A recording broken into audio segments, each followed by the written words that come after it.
first thing we're going to be talking about today is how I can't believe that the Sun would do this.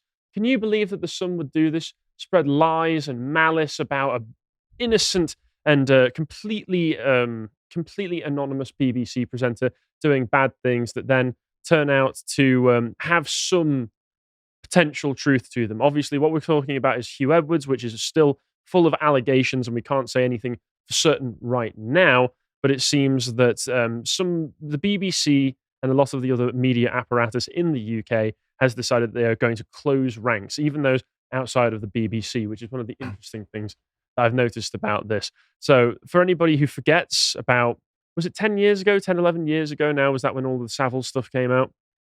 Just after he died, so yes, so probably, yeah. Yeah, about that long ago, in 2011, 2012. So BBC has somewhat of a reputation at this point. Sadly, because our license fee goes to it, our tax money goes to it, and the government are making sure that it never goes anywhere. The BBC is seen in the UK as the gold standard prestige of news journalism because of the history that it has and because of the fact that it's attached to the UK government as well. So, which is why it's always very interesting when something like this happens, because it's publicly funded, because it has the prestige behind it. And a lot of people who are coming out and saying that the Sun shouldn't have broken this news in the first place. And I will say, there is some, the Sun is known as a rag in the UK. I'm not going to be defending the Sun here. There was some sketchy stuff about how they were going about breaking this news, and there were some questions that were asked about it.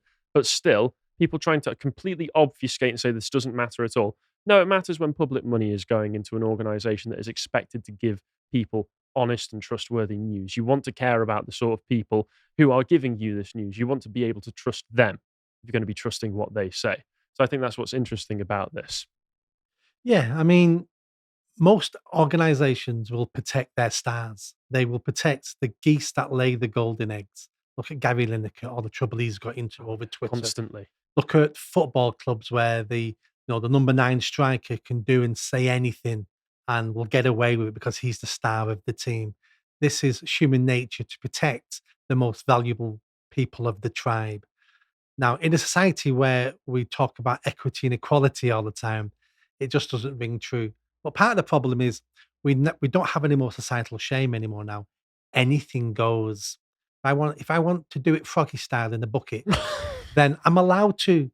And it's like, well, no, we used to have a time where we judge people on their actions. We don't judge people. Well, it's hard to judge people now. Well, And there's plenty of judgment going around, I would argue, but it's been flipped on its head. If mm, you are against or maybe want to uphold standards that come from anywhere before about 2010, really, then you're considered to be somebody who is being judgmental, and therefore it is more than fine to be judgmental against you. It's this very strange malformed idea of the judge not lest ye be judged yourself idea that I've seen lots of progressives throughout over the years. It's this idea of I will use Christian morality on you when it suits me, mm, despite the fact that I myself do not adhere to Christian morality, and in fact will go out of my way to spit at Christian morality a lot of the time. But I think you're right when you mentioned Gary Lineker, because it does just draw up that BBC is in a constant state of controversy over the past 10 or so years after the Savile situation.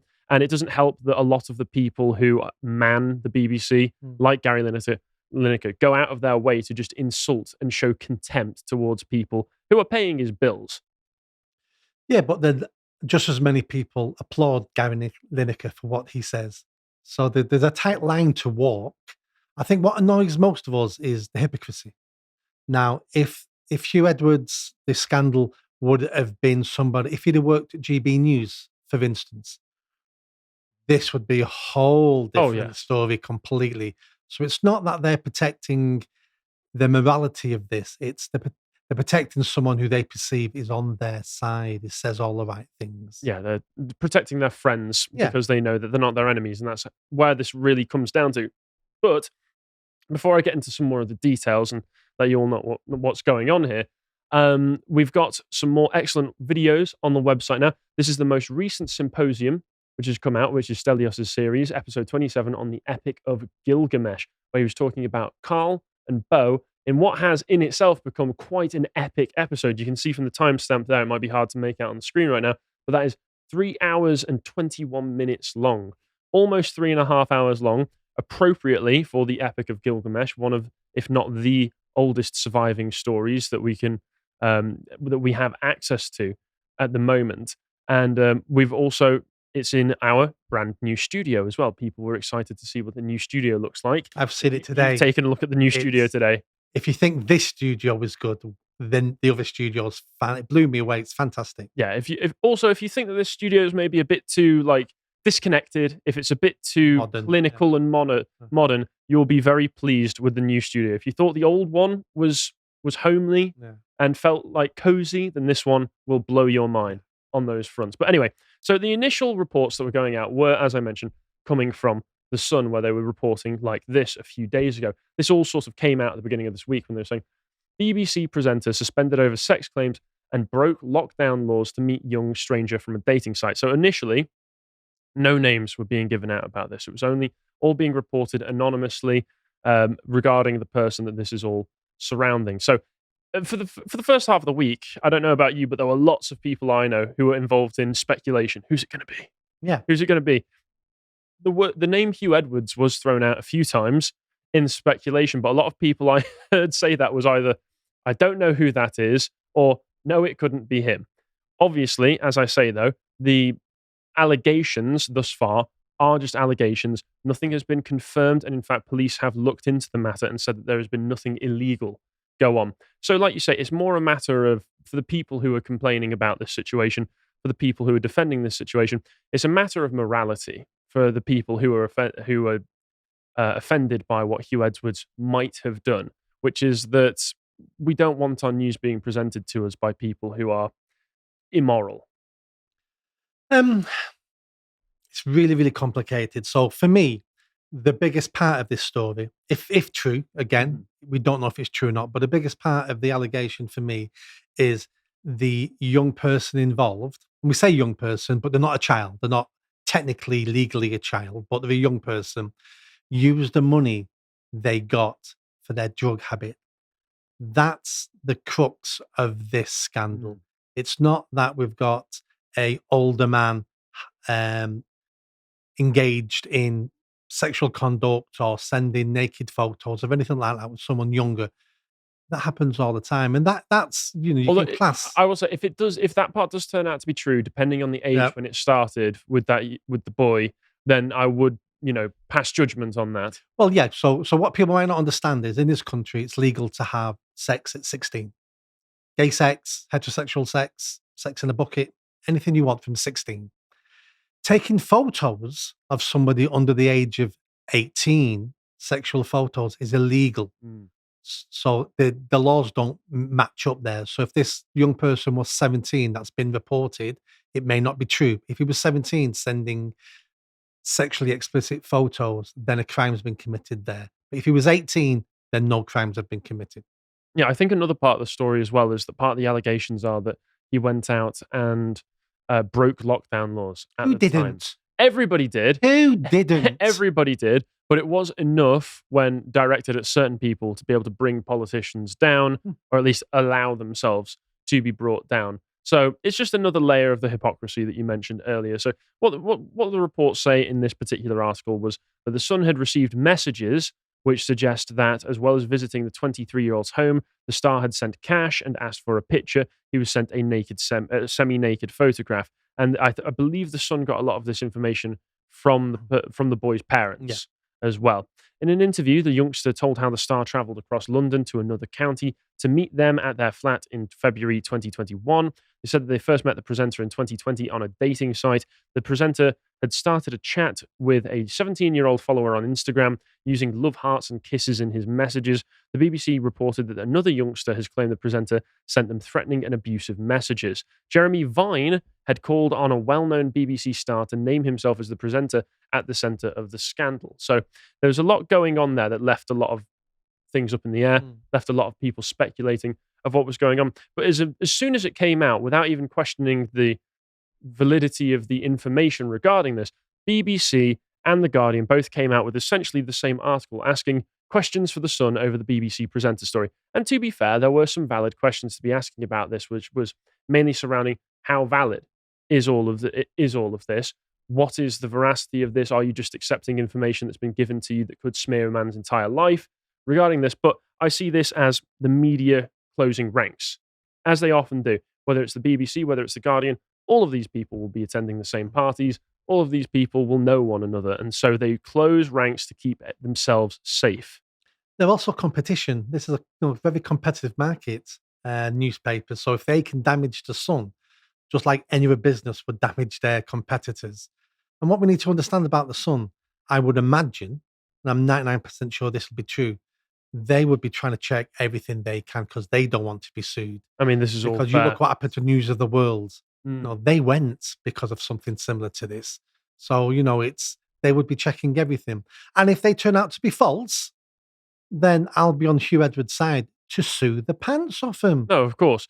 But I've seen some reports that Sue the pants off them might not have been the appropriate well, still, thing there.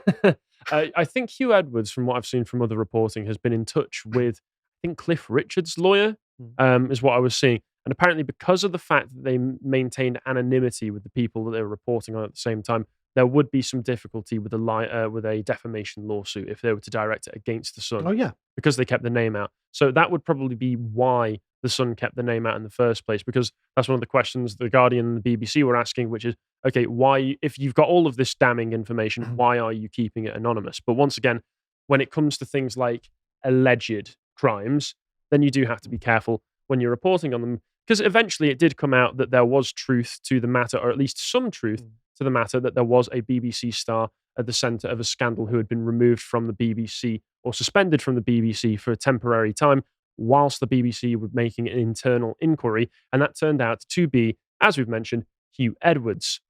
So it was his wife who came out and said this, and she announced, she's Vicky Flint, she said that in light of the recent reporting regarding a BBC presenter, I am making this statement on behalf of my husband, Hugh Edwards, after what have been 5 extremely difficult days for our family. I'm doing this primarily out of concern for his mental well-being and to protect our children.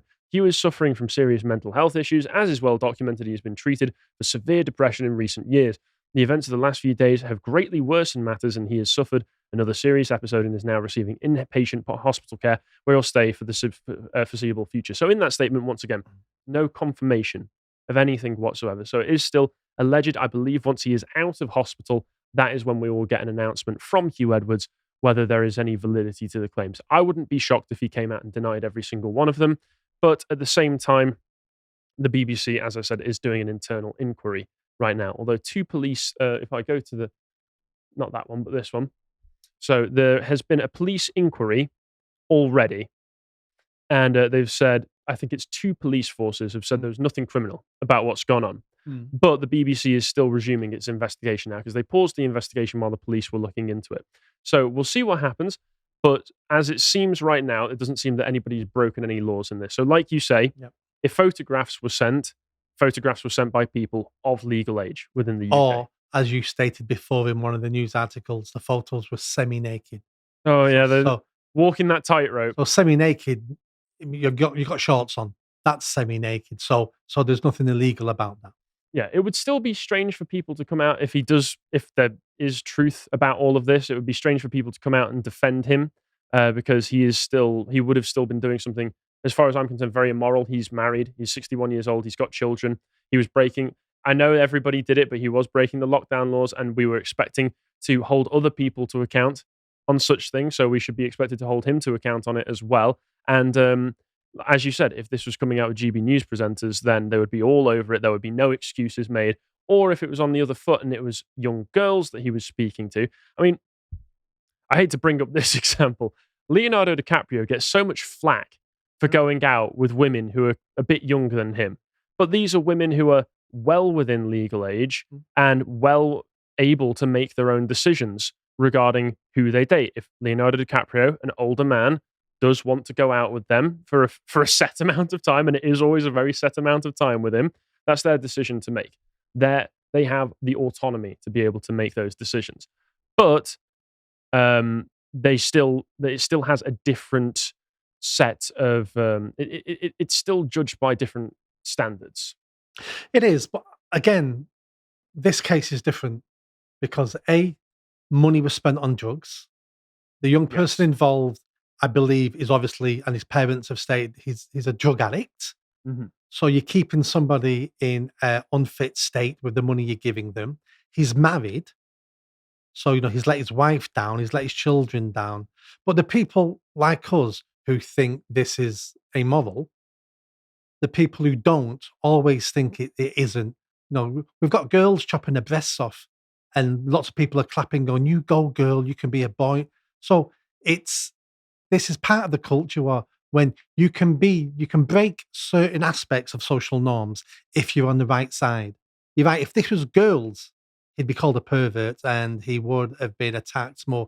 But because he's now can claim that he's part of the alphabet people, and the only way out of this for him is to say he's trans. Well, no, actually, I don't want to paint all of them with the same brush here. But I will say, when you look into it, it is remarkable how many male members of the alphabet soup go out of their way to defend the kind of relationships where you have a much older man with a younger boy. Obviously, in this circumstance, the police have said there's nothing criminal about it. But I have seen many cases. Peter Tatchell, for instance, has gone out of his way in the past to excuse relationships that people that he knows have had when they were an incredibly inappropriate age. There's a very infamous clip of him going around, I've seen it. where he's talking about one of my friends started when having sex when he was 9 with much older men. Yeah. He says it was perfectly fine. Therefore, we should just take his word Yeah. for it. As if people aren't able to post hoc rationalize these things in their mind and say, because you don't want to feel like you're out of control in your own life, especially at that sort of age. So, of course, you're going to turn around and say, no, actually, I was in full control, because it helps to keep you grounded, whether you were or not. You can lie to yourself. People do that all the time. And that side of the alphabet lobby does sadly occasionally make excuses for that kind of behavior. So, like you say, it is very different when it's with younger men rather than younger girls.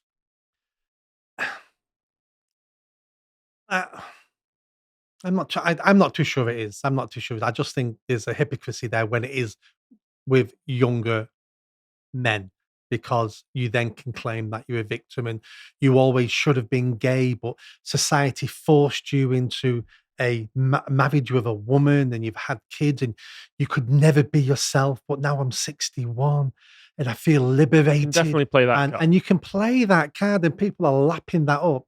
And I don't think any of that matters. I think we need to go back to a time where when you marry somebody, you have respect for them and you hold the sanctity of marriage, and you have a life with them, and you're not running around with other people and you're not embarrassing your children.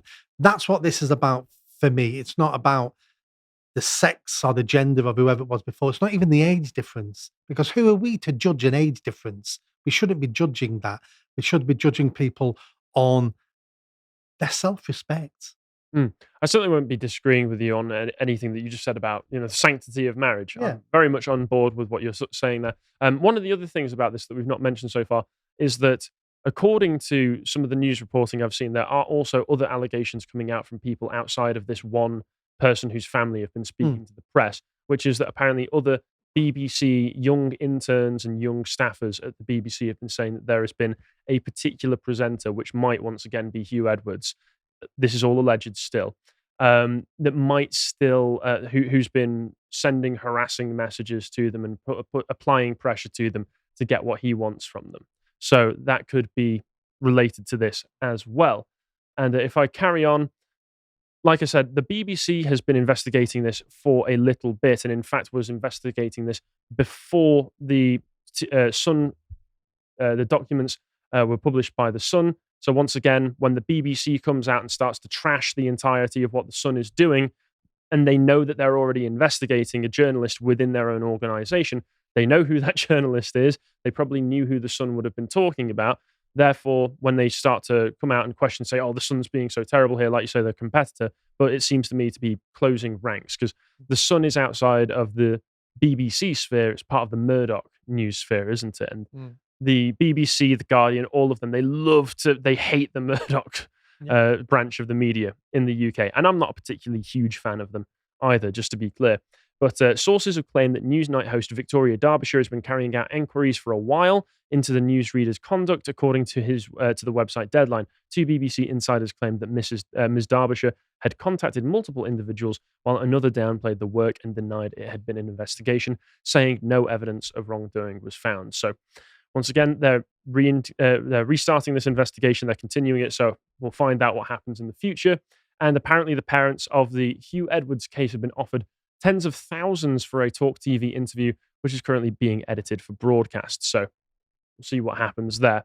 Yeah. And like I say, this is all up in the air at the moment. This is speculation. This is allegation, which makes it funny to me that a lot of members of the news media, outside of just the BBC itself, but also going into GB News and a lot of the much more lefty commentators they have, are treating it like this is set in stone. This is what actually has happened. Hugh Edwards has done these things. Now it's time for me to make excuses for them. Very, very strange, because if we go here, so outside of that, first of all, we have Alistair Campbell, who is a big fan and friend of Hugh Edwards in the first place, saying, memo to the BBC. Interesting how he phrases it like that. For those unaware, Alistair Campbell was essentially head spin doctor for Tony Blair. Is that how you'd characterize him? Yeah, saying, stop playing the game your enemies want you to. Relegate the Hugh Edwards story so low down the bulletins it disappears. Lead them onto a story of a former PM, he's referring to Boris Johnson here, who said he would hand over all his text to an inquiry. This is regarding the COVID controversy with the Partygate issues of Boris, failing to do so in defiance of a court order, which is what you should have done earlier in the week. Stop confusing the public interest with what the right-wing rags say the public are interested in. Interview police regarding why they investigated Hugh, but not a PM defying High Court. It's interesting to me that Alistair is basically just laying out there how outlets like the BBC can just manipulate the news. Well, all you need to do is just push it down and then push this other one up. Yeah. And I know this because I was the spin doctor for Tony Blair. I know how all of this works. So that's nice and revealing there. There's a clip in a TV program called Yes, Prime Minister. I don't think I've watched that. You need to watch it. It's fantastic. It's from the 80s. There's a clip in it where the Prime Minister is talking to his top civil servant going, there's this big story is going to come out about, an MP or something. What can we do? What can we do to stop it? We can't stop it. It's going to come out. Well, what you can do is you can deport 72 Russian diplomats and say they're spies, and that then will go to number one and all the media outlets, and nobody be worried about the MP who did. So that's what they do. Yep, that makes perfect sense to me, and it's just shocking to me how open they are about how they manipulate the news, especially because I forget what the name of it is, but the UK government actually has essentially a kill switch that they can do. If they don't want any of the news to report on a particular story, they can just send out a memo to every newspaper in the country and say, just don't report on it. And they have to abide by it. Bo knows the name of that, but I cannot remember the name of that particular kill switch. I would imagine it's very hard to do. I'd imagine you've got to tick so many boxes. It has to come under the Official Secrets Act. I imagine there's a lot more to it than just, we don't want you to report on that. Potentially, but the government's very shady. I don't trust them. Don't trust them as far as I can throw them. As I mentioned, Alistair Campbell's good friends with Hugh Edwards, so he has great incentive to run back up for him if any of this is true. And they are going heavy on the mental health card, because for a long time, Hugh Edwards has been doing interviews about how depressed he is. But once again, if this is true, I too have experienced depression in my life. I don't immediately go and seek to cheat on my spouse. That wouldn't be my first go, at the very least. And then there are the people who are just making up excuses for it, as if it's all been confirmed in the first place. People saying, for everyone defending Hugh Edwards, asking to give him the benefit of the mental doubt, mental health, no crime committed, etc. Ask how you would react if one of these gentlemen were facing the exact same situation. What would be your answer, hypocrites? Well, they would be going against him. This is not an effective tactic, as far as I'm concerned. I misread this originally and thought it said the opposite, so I apologize for that. But there are people doing the other thing. You said exactly what I said to you before. If it was a different newsreader from a different channel, GB News, this whole story would be spun differently. Yeah, and then there are people like Albie from GB News saying many religious conservatives seem to be forgetting what the Bible says. Here you go. This is what I said. Yeah. I'm going to hold you to the standard of the Bible, despite the fact I wouldn't hold to it myself. I hate this. I hate it when people do this. Very frustrating. But he's just saying, oh, just forgive. Just forgive and forget. Just forgive and forget. That's I flipped through the Bible. It's a bit of a long book, but that's the only thing that I took away from it. Very frustrating when people do this.